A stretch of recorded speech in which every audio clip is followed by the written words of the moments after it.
Whoopi is sending the message that the mainstream media is sending. I mean, she's really just slugging it out there.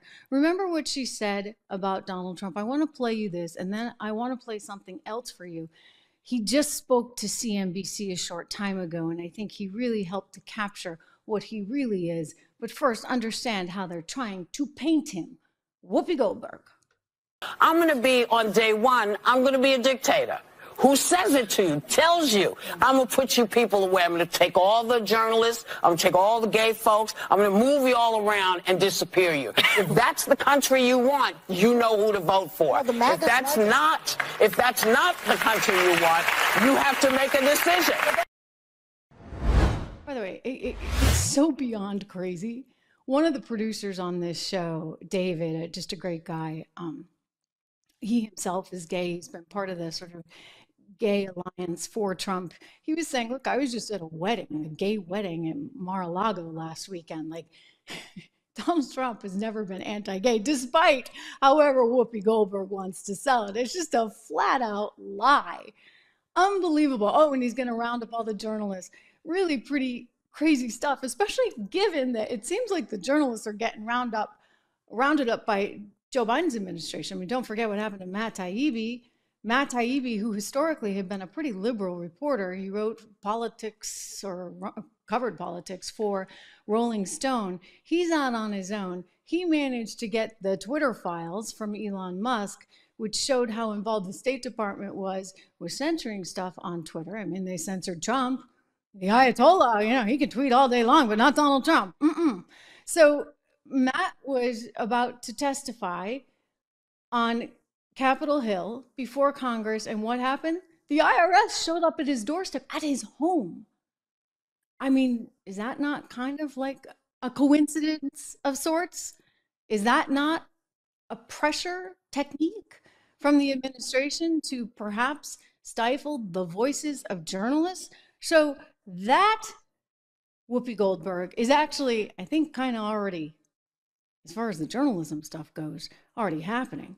I mean, First Amendment, it's out the window. We started by talking about the fire department in New York City. The firefighters can't express their political opinions because Letitia James is not going to have it, for goodness sakes.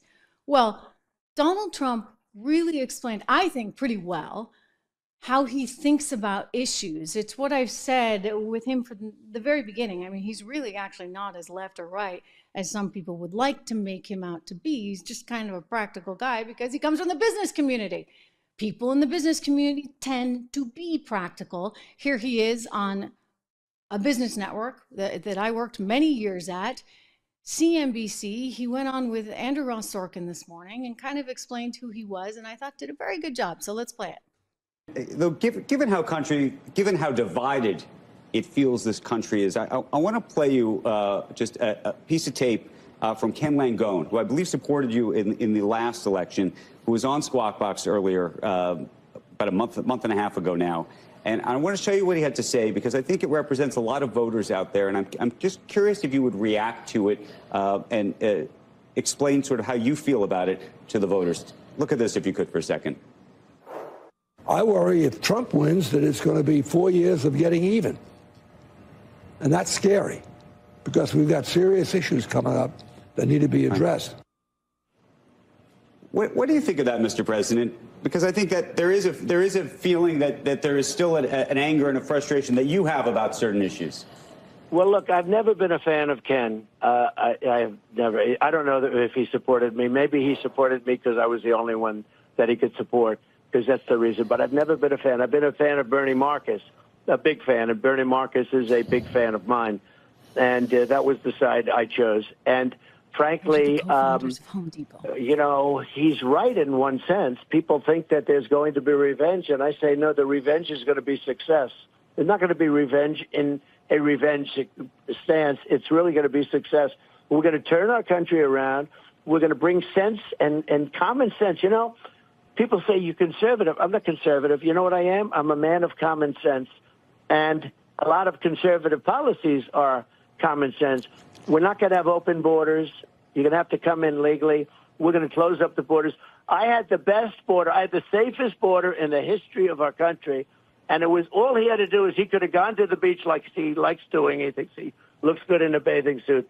If he would have left everything in place, including the people that were doing it, I had the best border in history. We built 571 miles of wall.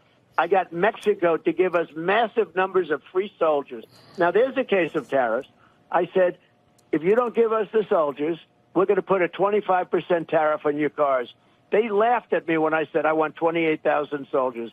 And I like, the president of Mexico. I think he's a very good guy. He happens to be a socialist, but you can't have everything. But they laughed at me. I said, I want you to give us 28,000 soldiers on our border to stop the people that are coming in with the caravans. And they laughed at me. I said, that's okay. You don't want to do it, right? Yeah. I'm going to put a 25% tariff on all of your products, including all of the cars that you're selling. They took like we were babies, 32% of our car manufacturing business over the last 30 years. 32% is now being made in Mexico and getting bigger all the time. And now, as I told you before, with China going in, building plants there to sell into the United States, I would say to China, if you're building a plant on our border to build cars in Mexico and to sell them into the United States, I'm putting a 50% tariff on all those cars. And you know what? They would stop building their plant in about 2 months. But we don't do that. We have stupid people running our government, to be honest. No, listen, I'm just going to tell you, he's absolutely right on that. And one of the things that he did better than anyone I've ever seen is he was willing to use trade vehicles, tariffs, to initiate policies that he wanted to see globally. Why is it that our first choice is to send troops and aid and to fight, right? Why not fight with money, with trade policy and tariffs? I mean, we're the biggest economy in the world. We carry a whole lot of might. So why shouldn't we say, hey, if you want to do that, we're going to charge you a tax. And then guess what? It's not going to be worth your while anymore. We have a ton of power. We hold all the cards. We hold all the cards. And yet no one in Washington is willing to play them or use them. And I think part of the reason, maybe, I'm just guessing, because everybody's got some kind of vested interest in something else, someplace else. We have only to go back to look at the Hunter Biden consulting portfolio, right? Burisma, $83K a month. It really makes you question why we're not doing more things that are so absolutely logical. There is no common sense in Washington, D.C. He put it brilliantly. In other words, revenge is winning. Revenge is succeeding. Revenge is giving back to the people what they rightly deserve. Let's face it, you know what? Inflation's killing everyone. I've been pounding the table on this forever. I look at median incomes under the previous administration with a really good economic team. One of my former co-hosts from CNBC, Larry Kudlow, was part of that team. And they put in smart policies because Donald Trump, as a business person, understood the economy if nothing else.